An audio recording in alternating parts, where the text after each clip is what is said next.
For those of you that don't know, I'm Maggie, and I recently got engaged, and that's totally what prompted this entire wedding planning series, obviously. And I'm extremely excited to be kicking it off today because I feel like this video especially contains the most information, because today we're chatting about setting your budget, thinking about your head count, and selecting a venue. Now, all of these are being lumped together because they all work together to kind of set the foundation for your wedding. The first logical step is to set your budget. I'm not going to go into details about what my budget is right now.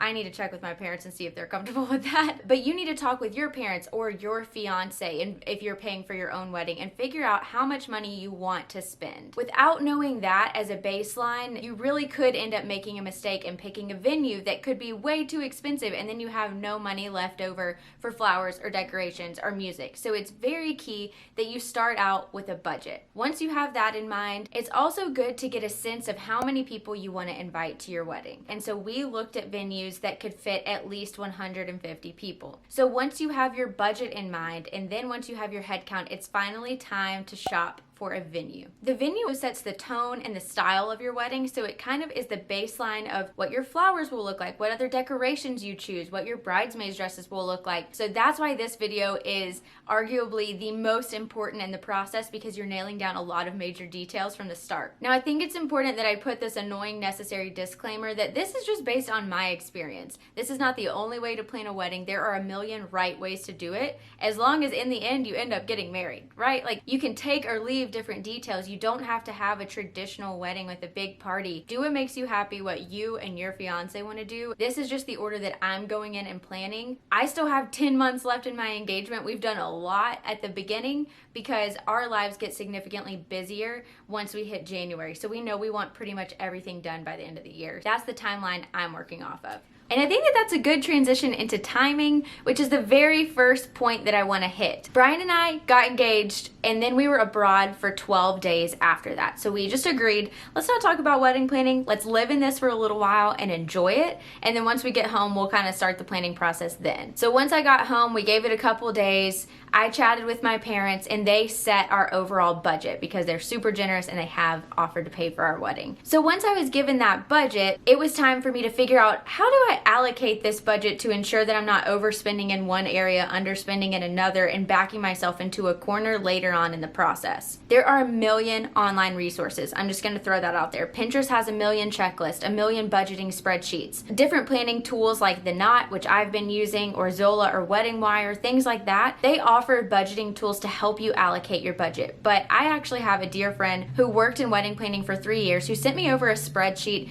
that had all of the different major categories of a wedding and then an estimated budget allocation. So according to her spreadsheet, which is pretty industry standard, you should spend roughly 40 to 50% of your budget on your venue. Of course, that budget can be tweaked to fit your needs. This is just a suggestion, but I think that it's right after looking at prices and just kind of understanding how everything falls out. Because if you think about it, that's where you spend most of your time. That sets the tone for your wedding. That determines how many people can actually come to your wedding. So a venue is a very huge chunk of that wedding. You can take that or leave that, but I thought that it was a really helpful starting point, because once my parents gave me the overall budget, I just took 40% of that, got that number, and kind of understood what price range I could even look for in venues. Another thing that I wanted to point out is that if you plan to get married in a church and then transfer to a new location for your reception, that 40 to 50% needs to include the rental of both spaces. You can't just include the rental of the reception venue. So I feel like this is a good transition into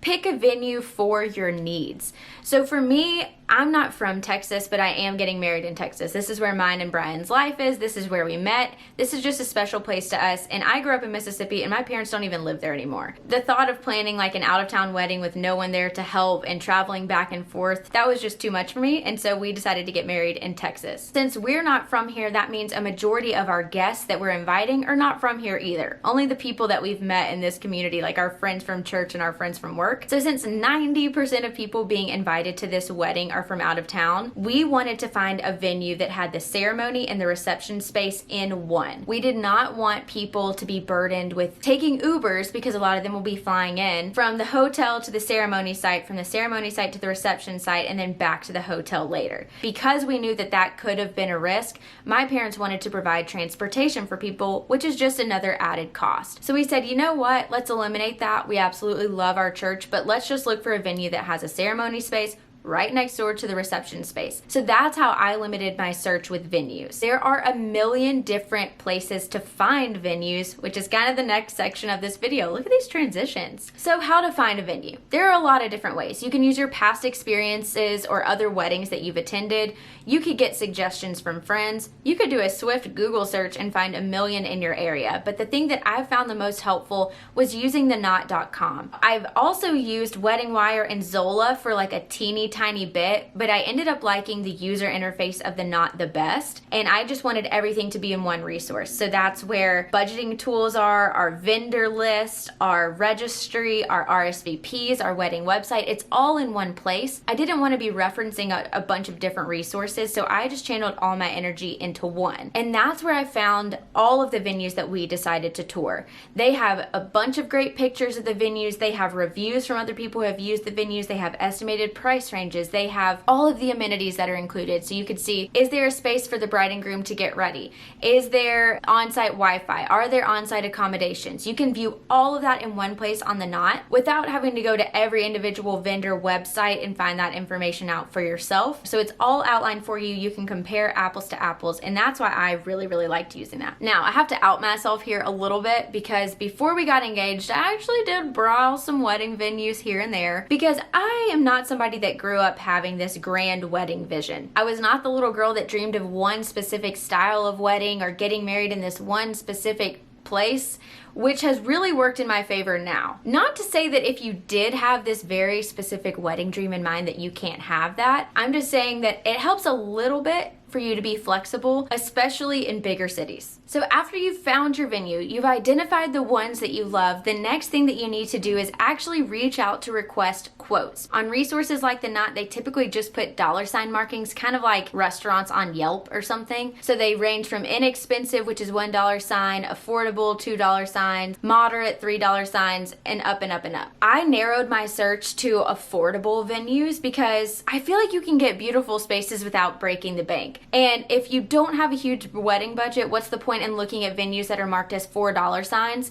Because then you can legitimately just have a venue and you'll probably have to show up in your street clothes and eat no cake. Do you know what I mean? You need to search wisely. Don't search venues that are out of reach. So once I identified the venues that I wanted to look at, I sent inquiries directly through the Knot to those different venues. I typically got resources back from them within like 24 hours. They would typically send over promotional materials with pictures of the space. They tell you how many people fit in each space that is pictured. Oh, what's included in your rental, different fees that may be associated. The list goes on, but it does give you an overall idea of your pricing for the venue space. We're looking at places where everything is all in one. So it was the ceremony space price, the reception space price, and because these venues are set up specifically for weddings, a lot of them have in-house caterers, different people that can bartend for you, and so all of that pricing is included in the package as well. So what I did once I got those quotes back from the 5 or 6 different places is I crunched numbers. I took our estimated head count and I started building out a menu for our buffet, and I started picking out drink packages for our guests, and I started looking at the different days of the week that we could have our wedding on, because pricing actually does vary wildly from Fridays and Saturdays and Saturdays and Sundays. And then I looked at how those numbers all added up to see which one actually fit into my budget allocation. I just circled all of the venues that actually fit into our budget, and we set up tours for those different places. I do want to throw out a little disclaimer. I know I mentioned that I had browsed different vendors before I actually got engaged. I did want to throw out there that while I was browsing those venues, I did not reach out to anyone until I got engaged, because there was really no point. I had no date estimate. I had no head count estimate because I hadn't talked to my parents about specific people and budget. I didn't even have a budget. So there was really no point in me reaching out beforehand, but apparently I was in the minority. When we showed up for the tours and we told them we wanted to get married in June, they were upfront and they told us every Saturday in June of 2020 is already booked. We were looking a year out, 11 months out from our date, and all of those were already taken. Now, this could be an issue that's only present in big cities where there's lots of different people trying to get married, but the people at every venue that we toured every Saturday in June was already booked, and they were just like, yeah, people are booking earlier and earlier. But I just wanted to let you know, be flexible, because we found all of this out when we showed up for our tours. Okay, so tours.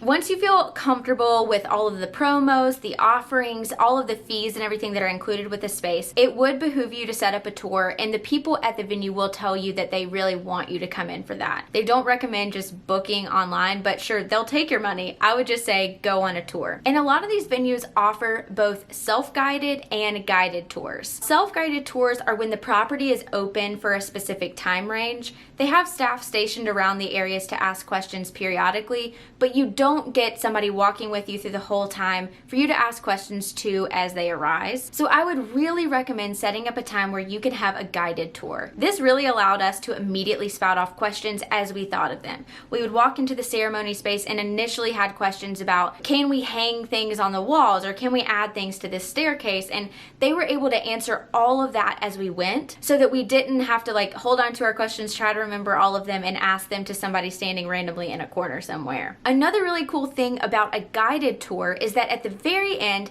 they'll walk you through the whole space, which doesn't take very long, and then they sit down and they talk numbers with you. It is a face-to-face consultation about, now that you've seen everything, here's the reality of what this will cost. Does this work for you? So at one place we sat down and we unexpectedly found out about a lot of additional fees. So for instance, they wanted to charge us a 21% service fee plus the 8.25% sales tax on the ceremony space. And we were like, what? What are you doing in there? Nobody's serving us in there. There's no waiters or bartenders. So that was really strange, because they also wanted to charge that service fee of 21% and the sales tax on the reception space and the food and the drinks. But that to me makes sense, because people are actually serving you food and drinks or making the food. It didn't make sense from a ceremony perspective. So we had to think, okay, cool, this is the price of renting the space, but add 30% on top of that just in service fees and tax. So that was a huge realization for us. Another venue, we showed up and like the spaces looked a lot smaller than they looked like in pictures. So it was a really good thing that we went on a tour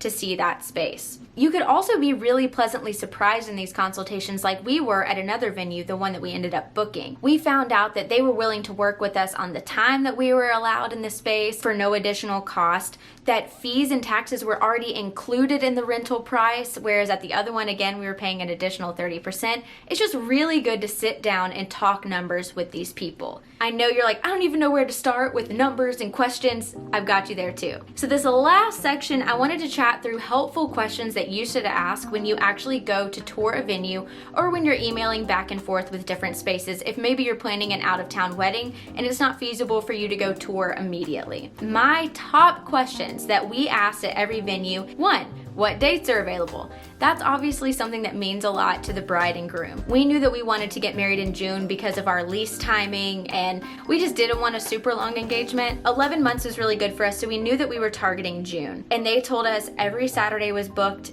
You have the option of only 2 Fridays in June. So that completely changed our pricing discussion as we went through. Another question that I want you to be able to ask is there a pricing difference for Fridays, Saturdays, or Sundays?